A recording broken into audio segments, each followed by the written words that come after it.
Nah, saya mau tanya dulu dengan Pak dosen lah ya, atau saya sebut dengan Pak Firdaus langsung lah ya. Ya, jadi begini Pak Firdaus, dari sisi akademisi sampai sejauh mana Bapak bisa melihat, apalagi menyangkut tentang ekonomi maritim sebagai provinsi Kepulauan Riau yang disebut sebagai provinsi kepulauan, sampai di mana menghadapinya? Kalau boleh kasih gambaran.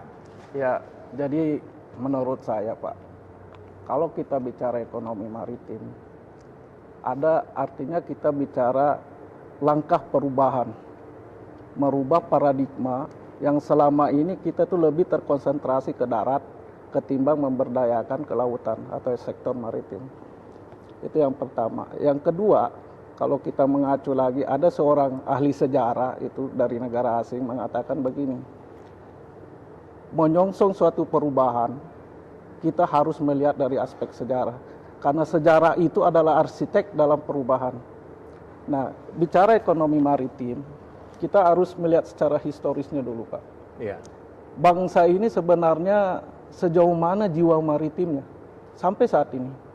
Kalau kita lihat dari sejarah, zaman dulu umpamanya, kita punya kerajaan Majapahit, kita punya kerajaan Sriwijaya, kita punya kerajaan Singosari, itu justru menjadi kerajaan yang kuat, bahkan menguasai Asia Tenggara dan Laut Cina Selatan. Artinya apa? Artinya zaman kerajaan dulu itu paradigma maritimnya itu udah tertanam dari dulu. Nah, dalam proses sejarah itu, kemudian runtuhnya Majapahit, kemudian muncul kerajaan kecil seperti Demak dan segala macam di Pulau Jawa, termasuk kerajaan Melayu.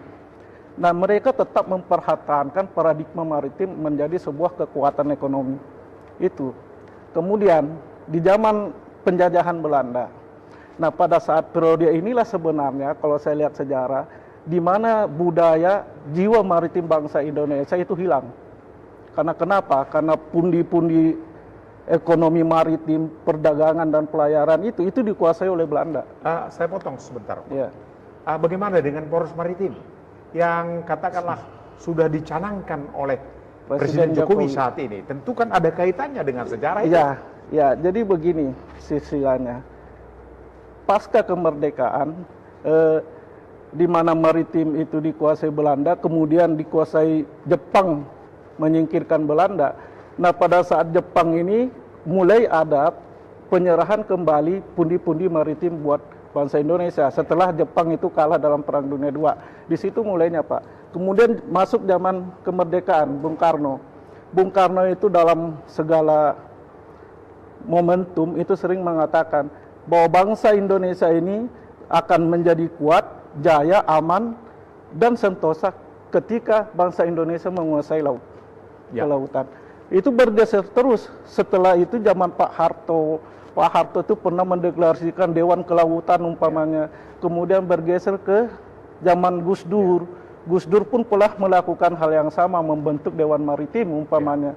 Kemudian Ibu Megawati pernah membuat semacam seruan Sunda Kelapa. Oke.